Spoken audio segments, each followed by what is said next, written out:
কিনা?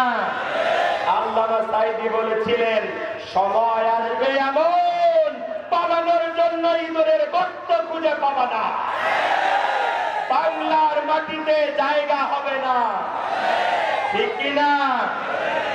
বলেন তো, আল্লামা সাঈদীর এই কথার একেবারে অক্ষরে অক্ষরে কাটায় কাটায় খুলেছে, সত্য হয়েছে না হয় না?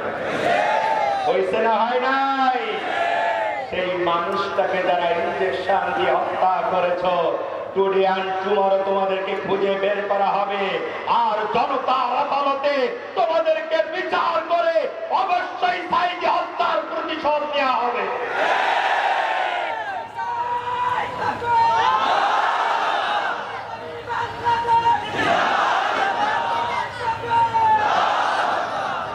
আমার ভাইয়ের, আমার বন্ধুরা, ক্ষমতা নিয়ে বাড়াবাড়ি করলে আল্লাহ সাইজ করে, ঠিক কিনা? আর ক্ষমতা এমন এক জিনিস, ক্ষমতা যখন হাতে আসে তখন এই ক্ষমতার গরমে একটা মানুষ অমানুষে রূপান্তরিত হবে, ঠিক কিনা?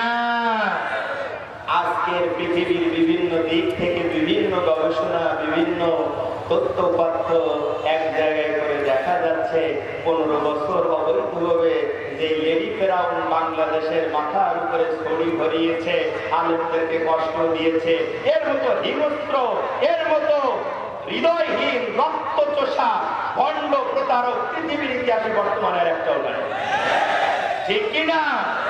এ কতটা জঘন্য মানসিকতার তা বোঝার জন্য আপনাদের বিশেষজ্ঞ হওয়া লাগবে না। সিলেটের সেই নেতা ইলিয়াস আলী, মনে আছে তার কথা? মনে আছে? তাকে গ্রেফতার করলো। সে ভারতকে বাংলাদেশের উপর দিয়ে করিডোর হোক, বাংলাদেশের উপর দিয়ে ভারতের রেল যাক, এটা চাই নাই। সেটা থেকে তাকে গ্রেফতার করা হলো। সেখান থেকে কিছুদিন পরে তাকে হত্যা করা হলো। তার পেট চিরে পাথর ঢুকিয়ে পাথরের সাথে বেঁধে স্পিড বোর্ডে করে সমুদ্রের ভিতরে নিয়ে তারপরে তাকে সমুদ্রের ভিতরে ডুবিয়ে দেওয়া হলো। বলেন তো, এইটা প্রশাসন নিজেদের ইচ্ছায় করছে না হাসিনার নির্দেশে, না প্রশাসনের ইচ্ছায়? অথচ সেই আসামির সন্তানেরা, ছোট্ট ছোট্ট বাচ্চাগুলা যখন বহু কষ্ট করে এই লেডি ফেরাউনের কাছে যখন বাবার সন্তান চাওয়ার জন্য আসলো, তখন এই লেডি ফেরাউন এতটা বিকৃত মানসিকতা, এই বাচ্চাগুলোকে দলায় ধরে মাথায় হাত তুলিয়ে দিয়ে আদর করেছে আর বলেছে তোমাদের বাবার খোঁজ দেওয়া হবে। অথচ সেই তার বাবাকে হত্যা করেছে, অথচ ওদের সামনে চোখের পানি ফেলে কেঁদেছে। এ দিয়ে বোঝা যায় এর থেকে নিকৃষ্ট মানসিকতার, বিকৃত রুচির মানুষ আর হতে পারে না। কথা ঠিক কিনা? শত শত মানুষকে গুলি করে হত্যা করা হয়। যখন তার আপনজনের আহাজারি করে, তখন উনি বলেন, আপনজন হারানোর ব্যথা যে কি তা আমি বুঝি। কথা ঠিক কিনা? আসিফ নজরুল স্যার একটা চমৎকার কথা বলেছিলেন, আমার খুব ভালো লাগছিল। বলছিল, শেখ হাসিনা, আপনি আপনজন হারানোর ব্যথা বোঝেন, কিন্তু শুধু আপনারটা বোঝেন, গোটা দুনিয়া, গোটা দেশের অন্য আপনজন হারানোর বেদনা আপনি বোঝেন না। কথা ঠিক কিনা?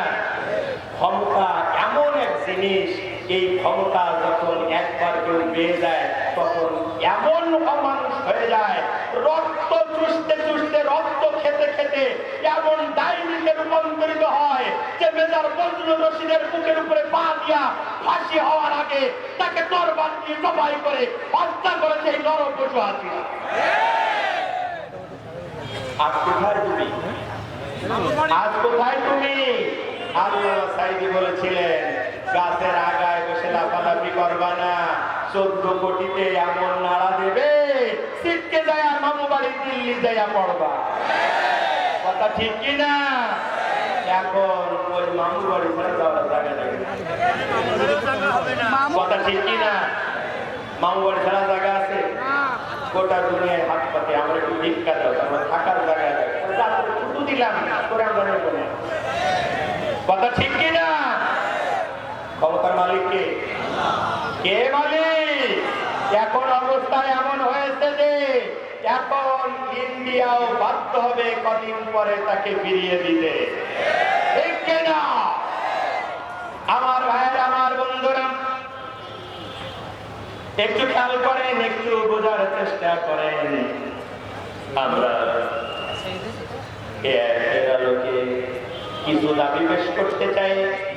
আমাদের যারা অন্তর্বর্তীকালীন সরকারের যারা নেতৃত্ব দিচ্ছেন তাদের কাছে আমরা দাবি করতে চাই, গত 16 বছর ধরে যত অত্যাচার, নিপীড়ন, জুলুম, খুন আর গুম করা হয়েছে, বিশেষ ট্রাইব্যুনাল করে অবশ্যই এই গুম, খুন আর অত্যাচারের বিচার করা লাগবে।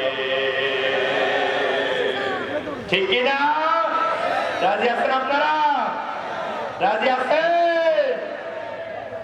আর একটা দাবি করতে চাই, পুলিশ, র্যাব, ডিজিআরপি যে কুলাঙ্গার গুলো মানুষদেরকে, শত শত মানুষদেরকে আয়না ঘরে রেখে অত্যাচার করেছে, আলেম ওলামাদেরকে ধরে নিয়ে জেলখানায় ভরেছে, কোন মামলা ছাড়াই অ্যারেস্ট করে অসংখ্য মামলা দিয়ে বছরের পরে বছর যারা গ্রেফতার করে রেখেছে, বর্তমান সরকারের কাছে আমরা দাবি করতে চাই, প্রশাসনের সকল স্তর থেকে এই আওয়ামী দালালগুলোকে খুঁজে বের করে আইনের কাঠগড়ায় দাঁড় করে দৃষ্টান্তমূলক শাস্তির ব্যবস্থা করা।